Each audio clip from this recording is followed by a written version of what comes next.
सब अपनी अपनी कहानी सुनाए, मेरे यहाँ ये किया, मेरे यहाँ ये किया। एक गोपी छुप के ऐसे ही खंबा के पीछे छुपी हुई थी। अरे माइती की तू भी सुना दे का है वो। ना ना मैं बता रही मैया। अरे बता तो सही। अरे मेरी हंसी है जाएगी। अरे बता तो सही। बोले कहा बताऊं। तुम्हारे छोरा ने ऐसो काम कियो है मेरे घर। ऐसो भयो एक दिन माखन चुराए रहे हो तो मेरी छोरी ने देख लियो है और मेरी छोरी ने कर दी शिकायत और मैंने वह पकड़ लियो और डांट फटकार के, पहले तो पकड़े में वह बहुत मारवे वाली थी, बांधवे वाली, फिर मुंह लगो यशोदा को छुराए, चलो थोड़ो डरा धमकाई करके छोड़ दूं। सो महाराज मैंने वह डरा धमकाई करके छोड़ दूं, दोबारा मत आइयो। हाँ हाँ नहीं आऊंगो नहीं आऊंगो।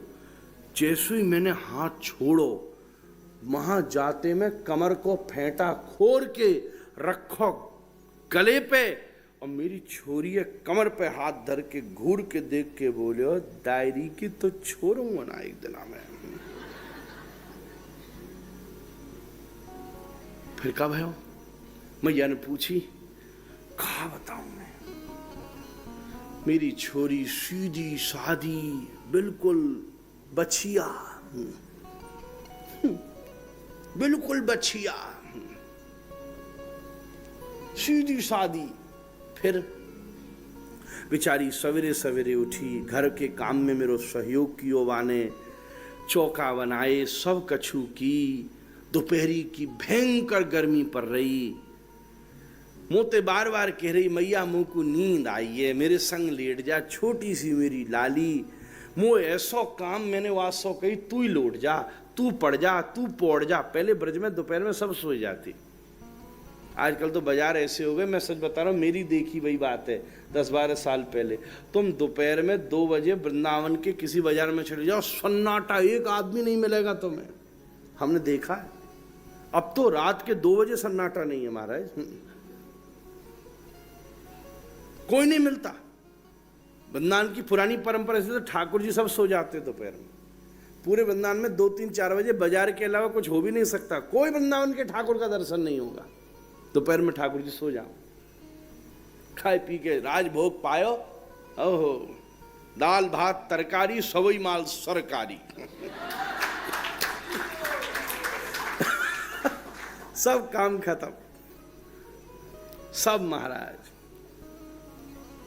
एकदम मेरी छोरी मैया मोह सुन दो तो मैंने जैसी तैसे भाई डरवे वाली मेरी छोरी भाई मैंने सो जा सो जा सो जा भाई प्रेम ते सो आयो।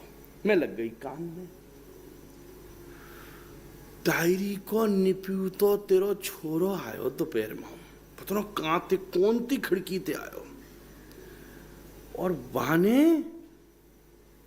बहाने मेरी छोरी के फरिया को जो चुनरी हती, वह फरिया की चुनरी बांधी, लहंगा और फरिया 2 में अलग अलग।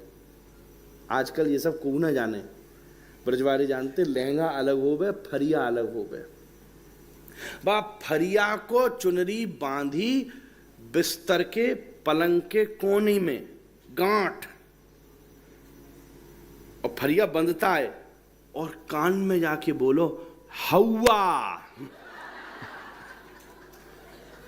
मेरी छोरी ऐसी बिदक के उठी, कहां ते आगो प्रेत आगो प्रेत आगो, और जैसे ही वो पलंग ते उठ के भगी, बा को लहंगो खिंचो, फरिया की चुनरी खिंची।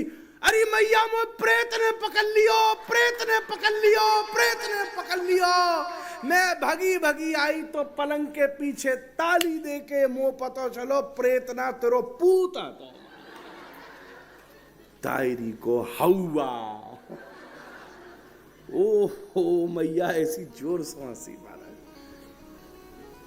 ऐसे हमारा मन करो एक आध लीला सुनाए दे महाराज। इतना सीरियस मैटर सुनायो मैंने शुरू में, मैंने कहा ऐसे नहीं भैया, ज्यादा थाई करी हो तो बाद में डेजर्ट दे देनी चाहिए महाराज। ओहो मैया ताली दे के हंसी। मैं लेके आई हूं छोरी, तब से दहशत में आंखें लाल पड़ गई बेचारी की, रूप बिल्कुल सूख गई है, दोपहर में सोए ना है। जैसे ही मैं वहां लिटाऊं तो फिर बोले मैया हवा तो ना आ जाएगा। ऐसी डरा दी मेरी छोरी, या छोड़ूंगी ना मैं तेरे लाला। ऐसे ठाकुर जी की लीला। सबरी मैया ने गोपी विदा करी, अभी भी एक गोपी बैठी बैठी रो रही। मैया बोली दायरी की तू भी बता दे क्या बात है। अरे ना मैया मुंह सो मत, ना बता दे, अरे बता तो दे, अरे बता तो दे, अरे बता तो दे। मैया कहती, गोपी बोली मैया ऐसी बात है, तेरो छोरो इतनो चंचल, तेरो छोरो इतनो चंचल है, रोज माखन बनाऊं, रोज मटकी भरूं, रोज छुपा के धरूं और रोज छुप छुप के देखूं कि कभी मेरे घर भी माखन चुरावे आ जाए, पर वो दायरी को आवे ही ना है। और संजा को जब देखूं तो बाहर ठेंगा दिखा के चलो जाए, ना आऊंगो ना आऊंगो। अरे मैया कभी अपने लाला से यूं भी कह दे कि कभी मेरे घर भी कृपा करके माखन चुराई जाए महाराज।